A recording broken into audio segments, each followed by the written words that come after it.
हमने ऐसा सुना है कि किसी भी देश की दिशा निर्धारण जो है वो युवा करता है और ये वो युवा है जिसमें ऊर्जा का संचार समाहित होता है। युवा इस शब्द में ही बहुत सारी ऊर्जा है, शक्ति है। शायद यही वजह है कि जब युवा को पलट दिया जाए तो वायु बन जाता है। वायु यदि धीमी और सरल सही दिशा में बहे तो बड़ी शीतल और कोमल लगती है, लेकिन जब यही तेज रफ्तार पकड़ ले तो आंधी और तूफान का रूप ले लेती है। एमपी में भी कुछ ऐसे ही युवा चेहरे हैं जो इन दिनों अपनी वायु यानी कि अपनी रफ्तार से तमाम दुनिया को वाकिफ भी करा रहे हैं और अपने अंदर छुपी प्रतिभा को जनता की सेवा के माध्यम से सबके सामने ला रहे हैं। आज एमपी न्यूज़ के इस स्पेशल सेगमेंट में आप सभी दर्शकों का बहुत बहुत स्वागत है। आज हम आपकी मुलाकात कराएंगे एक ऐसे युवा चेहरे से जो यूं तो सागर से निकले हैं लेकिन रुपहले पर्दे की दुनिया यानी कि मुंबई माया नगरी तक जा पहुंचे हैं और अब तो कहा यह भी जा रहा है कि एमपी की सियासत में उनका नाम नए आसमान को छूने वाला है। बिल्कुल ठीक समझे आप, हम बात कर रहे हैं श्री आकाश सिंह राजपूत जी की। आकाश जी बहुत बहुत स्वागत है आपका। जी, इतना अच्छा परिचय देने के लिए बहुत बहुत धन्यवाद महेंद्र जी। मुझे भी बहुत अच्छा लग रहा है आज एमपी न्यूज़ में आकर आपके साथ। पहला शायद मेरा ये लाइव टॉक शो है जो मैं महेंद्र जी के साथ कर रहा हूँ और मैं बहुत गौरवान्वित हूँ कि आज मैं यहाँ उपस्थित हूँ। आकाश जी के बारे में आपको बता दें कि वैसे तो आकाश जी का जो पूरा परिवार है वो राजनीति और जन सेवा के कार्यों में लगातार दिन रात मेहनत करता है, जनता की सेवा के लिए काम करता है और मध्य प्रदेश की सरकार में राजस्व और परिवहन मंत्री का दायित्व संभाल रहे हैं आकाश जी के पिता श्री गोविंद सिंह राजपूत जी। लेकिन आकाश जी की आखिर अंदर ऐसी कौन सी खूबी है, ऐसी कौन सा उनका हरफन मौला अंदाज है जो कि उन्हें युवाओं के बीच लोकप्रिय बनाता है? तो हम आपको बता दें आकाश जी यूँ तो बहुत अच्छे अभिनेता भी हैं, एक्टर भी हैं, जिन्होंने रुपहले पर्दे में भी अपनी एक अलग छाप छोड़ी है, टेलीविज़न की दुनिया में भी नाम कमाया है और अब जनता के बीच, युवाओं के बीच खेल प्रतिस्पर्धाओं के जरिए, समाज सेवी कार्यों के जरिए अपनी एक अनुपम पहचान बना रहे हैं। आकाश जी सबसे पहले शुरुआत करते हैं। आपने देखा आपके पिता लगातार 24 घंटे 365 दिन जनता की सेवा के लिए राजनीति के क्षेत्र में काम करते हैं। आपको प्रेरणा कैसे मिली कि उनके कदमों पर चला जाए कि आपने माया नगरी को भी चुन लिया और अब माया नगरी के बाद जो है आप एमपी की जनता का दिल भी जीतने के लिए आगे बढ़े? एक पारिवारिक परंपरा होती है जो हर बेटा अपने पिता को देख के निभाता है। जब बचपन से उन्हें काम करते देखता है तो मेरे ख्याल से आपके पिताजी भी होंगे तो आप उनको देख के सीखते होंगे कि किस तरीके से हमारे पिता वॉक करते हैं, किस तरीके से जनसंपर्क करते हैं। और मेरे ख्याल से जब से मैं पैदा ही हुआ तो मैंने देखा कि मेरे पिताजी राजनीति में काफ़ी एक्टिव थे और इतनी सक्रियता रखते थे, लोगों का इतना प्रेम उमड़ के आता था। तो मैं भी देखता था और उन्हीं को देखते देखते मुझे भी लगा कि समाज सेवा से बड़ा धर्म और इससे बड़ा कर्म शायद कुछ नहीं हो सकता, क्योंकि फिल्मी दुनिया में हीरो बनना एक बात होगी और हीरो आप फिल्मी दुनिया तक, पर्दे तक सीमित रहते हैं, लेकिन आप जब लोगों के दिलों को छू लेते हैं और उनकी हमदर्दी से अपने दिल जोड़ लेते हैं तो वो आपकी मन की प्रसन्नता और लोगों के दिल के हीरो बनना, उससे बड़ा हीरो मैंने आज तक नहीं देखा। तो मैं मानता हूँ सबसे बड़े जो हमारे हीरो हैं वो हमारे पिताजी हैं। उनको देखकर काफ़ी प्रेरणा मिलती है और काफ़ी सीख मिलती है। ये बड़ी बात है। यूँ तो जो है आप देख सकते हैं कि आकाश जी बहुत स्मार्ट भी हैं और एक एक्टर की तरह बातें भी करते हैं। ये डायलॉग नहीं बल्कि उनके दिल से निकली वो बात है जो कि सीधे जनता के दिलों तक जा रही है। आकाश जी किस तरह से आपको लगा जब आपने पहली बार टेलीविज़न की दुनिया में कदम रखा, देखा कि कैमरे के सामने कैसे एक्टिंग करना है? कई रोल्स आपने किए हैं, मुझे जहाँ तक ध्यान है कि टेलीविज़न में जो है आपको बहुत लोकप्रियता भी हासिल हुई, फिल्मों में भी आप आए, तो कैसे ये कर पाए और पिता का कितना आशीर्वाद और साथ आपने? जी, सबसे पहले तो जब स्कूल में था तो पिताजी को लगता था कि ये एक्टिंग में ना जाए। उनको लगता था कि इसका इंटरेस्ट जो है, जो बचपन का शौक होता है जब हम कलाकारों को पर्दे पर देखते हैं, तो मैं बचपन से ही उनकी एक्टिंग करता था। और कहीं ना कहीं श्रेय पिताजी को भी जाता है कि जब भी मेहमान घर पे आते थे तो पापा जी कहते थे चलो बेटा उनकी एक्टिंग करके दिखाओ। पुराने जो राजकुमार साहब हैं, देव साहब हैं, उनकी एक्टिंग करते करते पता नहीं चला कि मैं कब अपने अंदर एक कलाकार को जन्म दे दिया। और जब मैं स्कूल में गया, सिंधिया स्कूल, बोर्डिंग स्कूल में, तो वहाँ पर भी मेरी रुचि कोकुलर एक्टिविटीज में बढ़ती गई और धीरे धीरे मैं ड्रामेटिक सेक्रेटरी बन गया।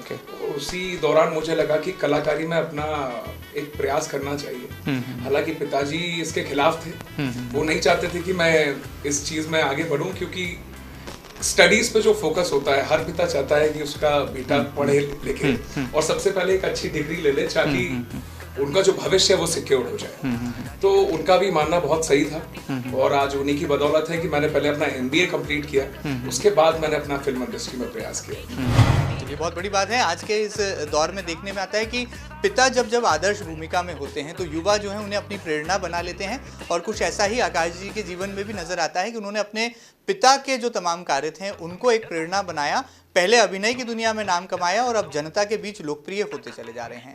आकाश जी, हमने देखा कि जब उपचुनाव थे, सागर में जब रण था, तब आप इस रण में मैदान में थे, जनता के बीच थे। राम मंदिर निर्माण का मुद्दा हो या जनता की सेवा का मुद्दा हो, या जनता को ये बात याद दिलानी हो कि आपके पिता ने जनता की सेवा के लिए पूरा जीवन समर्पित कर दिया है, कैसे आप ये कर पाए और कैसे जो है भारतीय जनता पार्टी को मजबूत बनाने के लिए आकाश सिंह राजपूत का नाम लगातार सक्रिय रहता है पूरे क्षेत्र में? सबसे पहले तो एक बहुत बड़ा कदम होता है जब आप राजनीति में एक पार्टी से दूसरी पार्टी में प्रवेश करते हैं, और एक बहुत बड़ी चुनौती होती है किसी भी इंसान के लिए जो इतना बड़ा कदम उठाता है। मैं प्रणाम करता हूं और सलाम करता हूं अपने पिताजी को, जो इतना बड़ा कदम उन्होंने उठाया ऐसे हालातों में जब कांग्रेस की सरकार 20 साल के बाद बनी, और उसी के दौरान एक पार्टी चेंज का उन्होंने जो निर्णय लिया वो एक चुनौतीपूर्ण था। कहीं ना कहीं परेशानियां इतनी बढ़ती जा रही थी, जो हमारे काम थे लोगों के, उनके जो एक्सपेक्टेशंस थे सरकार आने के बाद, क्योंकि उम्मीद से ही पूरी दुनिया कायम होती है और लोगों की भर जाती हैं, उम्मीदें बढ़ जाती हैं जब आप मंत्री पद पे होते हैं। तो उनकी नाराज़गी सामने आने लगी थी। 1 साल के दौरान उन्हें लगा कि हमारे जो काम हैं, जो क्षेत्र के प्रति विकास की जो वादे हैं वो पूरे नहीं हो पा रहे हैं। इसके लिए पिताजी भी थोड़े से निराश रहते थे। लेकिन जब ये इतना बड़ा कदम उठाया, जब इतनी राम पार्टी में माननीय नरेंद्र मोदी जी की पार्टी में आए, तो उसके बाद एक उम्मीद, सबसे पहले तो हर युवा आज नरेंद्र मोदी जी को अपने एक आइडल के रूप में देखता है, क्योंकि नरेंद्र मोदी जी जैसा प्रधानमंत्री मेरे ख्याल से इतिहास में भारत में कभी मैंने देखा नहीं है मेरे जीते जी। मुझे नहीं पता मेरी बीती पीढ़ियां देख पाएंगी कि नहीं, लेकिन उनको देख के मुझे भी प्रेरणा मिलती है, क्योंकि नरेंद्र मोदी जी के जो प्रयास हैं हर युवा को लेके, जन को लेकर, किसानों के प्रति हो, चाहे वो युवाओं के प्रति हो, चाहे वो महिलाओं के लिए हो, हर तरीके की डिफरेंट योजनाएं उन्होंने बनाई हुई हैं। और जब ऐसी पार्टी में आप आ जाते हो तो मुझे भी लगा कि अपना योगदान एक बेटे के रूप में अपने पिताजी को कैसे दे सकता हूँ। इतना बड़ा कदम उठाने के लिए एक बेटे की और एक परिवार की बहुत ज़रूरत होती है, तो उसी के लिए मैं भी बहुत उत्साहित हो गया। अच्छा, एक इंटरेस्टिंग बात यह है कि मैं अयोध्या में शूटिंग कर रहा था उस दौरान, आश्रम की जो पार्ट 1 है जी। और मैं रामलला के मंदिर में गया और बहुत सारी पुलिस वहाँ लगी रहती है, मतलब इतनी पुलिस मैंने किसी मंदिर के बाहर नहीं देखी थी। और मैंने देखा कि बहुत बड़ा मंदिर होगा, मतलब जिस तरीके की सिक्योरिटी वहाँ पे थी, तो ऐसा लगा कि मंदिर में अंदर बहुत चार चकाचौंध होने वाली है। और जब प्रवेश करते हुए एक पंडाल और टेंट देखा, और टेंट में छोटे से रामलला जी देखे, तो मैंने पंडित जी से पूछा कि मंदिर कहाँ है? तो कहते हैं वो आप देख रहे हैं, वो टेंट में वो बैठे हुए हैं। मैंने एकदम से जो एक दुख होता है वो आया कि मैंने कहा, हे प्रभु, आप दुनिया को आसरा देते हैं, अपने आंचल के प्रति नीचे सबको छाया देते हैं, और आप खुद एक पंडाल में विराजित हैं। मैं आपके लिए जो भी सेवा बन सके वो करूँगा, और प्रभु आपका मंदिर बने, यही मेरी इच्छा है। शायद यही वजह रही कि जब राम मंदिर निर्माण हुआ तो शिला लेकर आप जो है यात्रा के तौर पर वहाँ पहुँचे, यात्रा लेकर। उसी के बाद जब मैं शूटिंग करके वापस लौटा, उसी के कुछ दिनों बाद ही सरकार परिवर्तित हो गई, और उसी के बाद एक रामशिला मंदिर का घोषणा भी हो गई, इसकी शिलान्यास हो गया। और जब वो स्टार्ट हुआ तो मैंने सबसे पहले अपने आप को सौभाग्यशाली माना कि जिन प्रभु राम के दर्शन करने हम आए थे, आज उन रामलला का मंदिर बनने जा रहा है, तो इससे अच्छी बात हो नहीं सकती। तो उसी उद्देश्य के साथ मैंने वो पदयात्रा चालू करी थी कि पूरे क्षेत्र में अपनी रामशिलाओं का सबको दर्शन कराकर अब बहुत जल्दी उसे अयोध्या भी ले जाने वाले हैं। वो मंदिर, वो नींव है जो, वो वहीं पर रामलला के मंदिर में विराजित है। बड़ी बात है। आज का युवा जो है न केवल कहा जाता है कि तकनीक से जुड़ा है, बल्कि धर्म और अध्यात्म में भी गहरी रुचि रखता है। और आकाश जी की भी धर्म के प्रति जो उनकी रुचि है, या कहा जाए प्रभु श्री राम के प्रति जो आस्था है, वो उनकी बातों से साफ नजर आती है। आकाश जी, आपके बारे में हमने ये भी सुना है कि ज्योतिरादित्य सिंधिया जी को आप बहुत फॉलो करते हैं, क्योंकि आपके पिता के नेता भी वही हैं। और ज्योतिरादित्य सिंधिया ने जब पूरी पार्टी बदलने का निर्णय लिया, तो जो तमाम विधायक उनके साथ सरकार में जो मंत्री थे, अपने पद को छोड़ करके सिंधिया जी के साथ खड़े नजर आए। तो ऐसे में ज्योतिरादित्य सिंधिया जी का क्या योगदान है? क्या वाकई में आप भी उनको फॉलो करते हैं अपने फादर की तरह? जी, केवल मैं नहीं, आई थिंक पूरा इंडिया में उनको सभी युवा वर्ग पसंद करता है। जब मैं मुंबई में भी था और शूटिंग करता था, तो राजनीति से जो हमारे अभिनेता लोग हैं वो थोड़ा दूरी बनाए रखते हैं, क्योंकि उन्हें लगता है कि राजनीतिक लोग थोड़े से डिप्लोमेटिक होते हैं। तो लेकिन जब सिंधिया जी की बात आती थी और सचिन पायलट जी की बात आती थी, ऐसे युवा हैं हमारे जो फेस ऑफ इंडिया है ऐसे युवाओं में, लेकिन जब उनकी बात आती थी तो लोग तारीफ़ करते थे और दिल से उन्हें पसंद करते हैं। और मैंने उनको बहुत करीब से देखा है, उनके पिताजी को देखा है, महाराज माधवराव सिंधिया जी को देखा है, और आज ज्योतिरादित्य सिंधिया जी हमारे आइडल हैं। उनको देख के इतनी प्रेरणा मिलती है, क्योंकि वो हर मिनट को बहुत अच्छे सदुपयोग करते हैं और हर चीज़ का उन्हें बहुत नॉलेज है। एक वेल वर्स्ड इंसान जब बात करता है तो उसकी बातों से पता चलता है कि कहाँ हमारा भविष्य है और कहाँ हमारा देश जाएगा।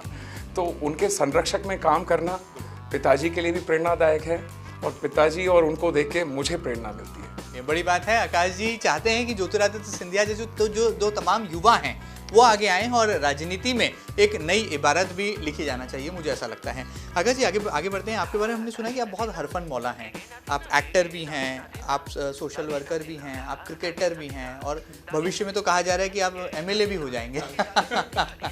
तो ये कैसे कर पाते हैं? ये ऑलराउंडर कैसे बन पाते हैं? ये खूबी ये कहाँ से आपके अंदर ये चीज़ें आती हैं, और कैसे इंस्पिरेशन मिलती है? क्योंकि आपने जब एक क्रिकेट का एक बड़ा टूर्नामेंट आयोजित किया, तो उसमें मुख्यमंत्री जी के बेटे कार्तिकेय भी पहुंचे और भी तमाम हस्तियां वहां तक पहुंची। कैसे आप ये कर पाए और उसका आइडिया कैसे आया था? जी, जब गांव में देखता था, वहाँ पे गलियों में निकलता था, तो देखता था रोड पे लोग क्रिकेट खेल रहे होते थे, और लोगों के प्रति क्रिकेट जो है वो दूसरा एक हमारे धर्म माना जाता है, एक रिलीजन माना जाता है क्रिकेट।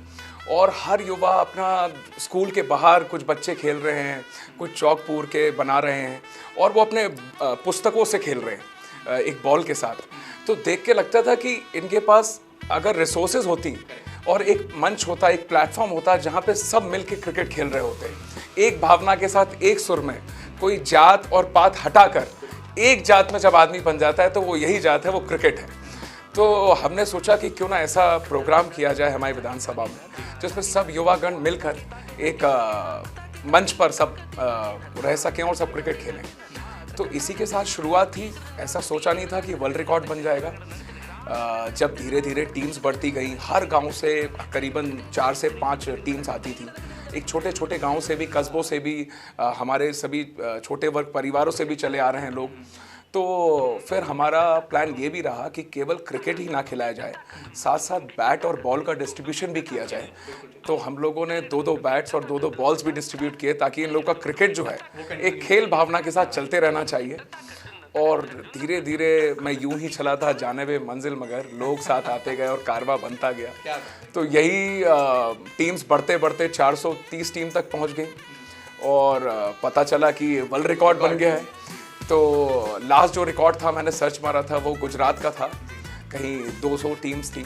और उसी के साथ जब ये पता चला कि एक प्लेटफॉर्म पे कभी भी 430 टीमों ने पार्टिसिपेट नहीं किया है, तो जब world book of records London वालों को इस चीज़ के बारे में पता चला, तो उन्होंने अपनी रुचि दिखाई और उन्होंने आके पुरस्कारित किया। और सबसे पहले वही गोल्ड मेडल जो मुझे मिला था, 2 मिले थे, एक पिताजी को सम्मान के रूप में दिया गया था और एक मुझे दिया गया था।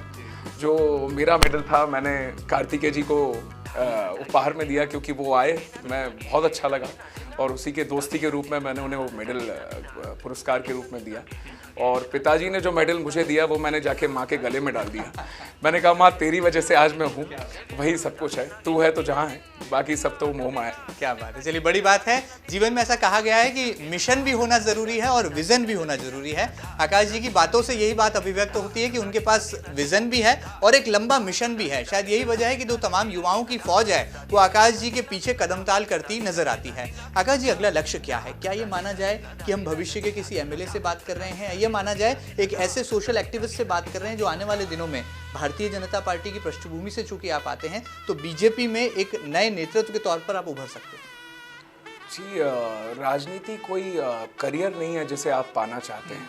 और राजनीति अगर मैं सोचने लगा कि मुझे एक राजनेता बनना है तो कहीं ना कहीं आप घमंड और गुरूर के शिकार हो सकते हैं। तो सबसे पहले तो एक अपने जनसेवा का भाव ना छोड़ें, लोगों के प्रति प्रेम रखें, उनकी हमदर्दी अगर आपने समझ ली तो आप एक अच्छे काबिल नेता अपने आप बन जाएंगे। तो मेरा बस प्रयास यही है कि जो मेरे क्षेत्रगण हैं और सभी युवागण हैं सागर विधानसभा के और सागर के युवा हैं, उनके लिए अगर मैं प्रेरणा स्रोत बन सका और उनके लिए कुछ कर सका और अपने सागर का नाम अगर मैं भारत के नक्शे में कहीं ले आया कि भारत के लोग सागर को अपने नाम से पहचान सके, तो मुझे लगेगा मैं अपना काबिल हो गया। और मेरा लक्ष्य यही है कि अपने सागर को केवल मध्य प्रदेश में नहीं भारतवर्ष के लोग जाने। जब मैं वहाँ बेंगलोर पढ़ता था, मुंबई पढ़ता था, तो सागर का लोग नाम इतना अच्छे से नहीं जानते थे और मजाक का पात्र बनता था कि सागर वो तो एक दरिया है, वहाँ तो डूब जाओगे। तब मैं कहता था कि सागर में रहते हैं लेकिन फिर भी आकाश कहते हैं। अब तुम रुक जाओ, हम आपको ज़रूर बताएंगे आने वाले समय में कि सागर क्या काबिल है। आज सागर ने विश्व रिकॉर्ड बनाए हैं, आगे जाके सागर और भी जी जी। और बहुत जल्दी फिल्म की शूटिंग का भी प्रयास है कि सागर में हो, क्योंकि एक बहुत हमारे हरी सिंह गौर यूनिवर्सिटी है, सेंट्रल यूनिवर्सिटी बन गई है वो सागर की। और मैं आप लोगों से भी जनता को बताना चाहूँगा कि हमारे मध्य प्रदेश में केवल 2 सेंट्रल यूनिवर्सिटी हैं, जिसमें से एक हरी सिंह गौर यूनिवर्सिटी सागर में है। तो आप लोग भी आएँ, उसके लिए अप्लाई करें। वहाँ से मैंने भी अपनी MBA करी हुई है ताकि मैं लोगों को एक प्रति जान सकूँ, हमारे एजुकेशन सिस्टम जान सकूँ। और आगे प्रयास यही रहेगा कि सागर के लिए आगे कुछ करूं। बिल्कुल बड़ी बात है। चलिए, इरादे भी नेक हैं और वादे भी बड़े मजबूत हैं। इसीलिए कहा जाता है कि जीवन में जब भी जो है एक मंजिल ऊंची उड़ान की तरफ नजर आती है तो उस ऊंची उड़ान का जो सीधे वास्ता है वो आकाश से और आसमान से खुद ब खुद हो जाता है। और जैसा कि आकाश जी ने कहा कि जब वो मुंबई में थे तो ज़रूर लोगों को कहा करते थे कि सागर में रहते हैं लेकिन आकाश हमें कहते हैं। चलिए आकाश जी, बहुत सारा समय लिया, जाते जाते क्या कहना चाहेंगे?